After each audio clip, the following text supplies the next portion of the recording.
All right.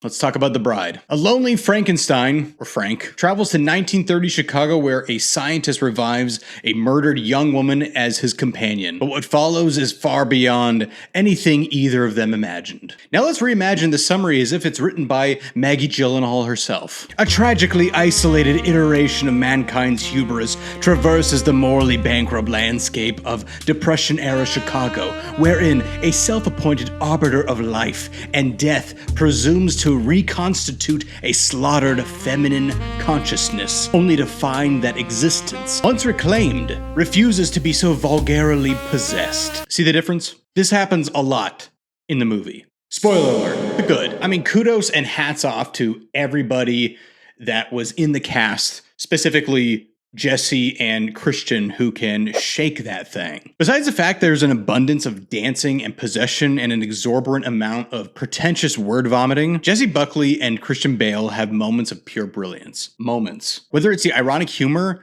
or romantic chemistry, these two command your attention, even when your eyes are rolling hard. One thing that I thought was pretty interesting was the intricacy of melding of these iconic monster characters into a 1930s Chicago backdrop. While influenced by Bonnie and Clyde, really builds a creative take on the story. It wears its influences on its sleeve, to a fault. But you have to credit Gyllenhaal for at least trying to give us something interesting, even when it's overstuffed and lacking in certain areas. Building on that, the background is as interesting as the foreground. It's as if the production design team saw what hair and makeup were doing and said, okay, watch this. Seriously. Ooh, what a great first swing by Maggie Gyllenhaal. Hold on. Second swing.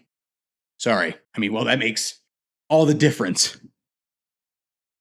But not really. I think there's a real accomplishment, even from a well-known actor that is able to gather other well-known actors and make a competent piece of art. Because there are a million examples out there where it's a real mess. So I really do think that Maggie creating something that isn't just a pretentious mindfuck art piece, and entertaining at that, is something difficult and should be celebrated. Even though, at times, sometimes, most times, it's a pretentious mindfuck art piece. Minus the mindfuck.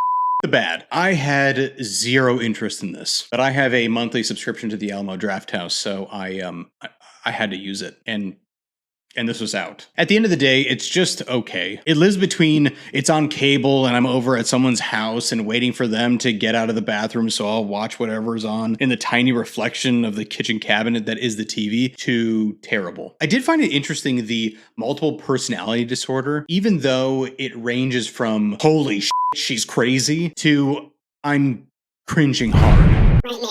This is probably the script's fault, which in turn is Maggie Gyllenhaal's fault. I mean, I can't really blame Mary Shelley for this one. She's dead. Maggie's writing has this air of, I have a bigger lexicon than you, or I have a thesaurus beside me at all times. And, of course, hey ChatGPT, write this better as if I'm pretending to be Dickens and Dostoevsky. It just comes off as ostentatious.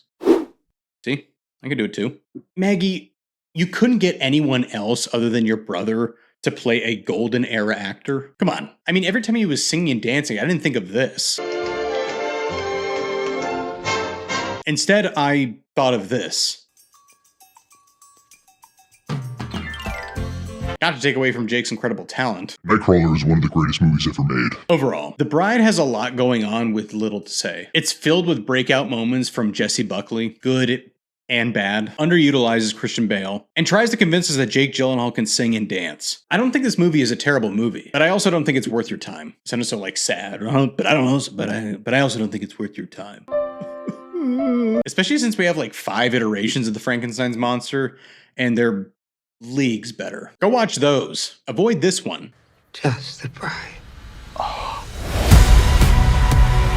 What did you think? I think the chatter online is not very favorable to this movie. So I think to end this entire segment, what I would like to do is read off a couple of them, especially from Jake, which is man does things or things does man. Who things? Frank is just another victim of the monster loneliness epidemic. That's good. We got a cinephile Frankenstein here. This is a great way of summing it up. Really tiresome, but at least it's ambitious. All right, sure. My God, that is exactly what I said.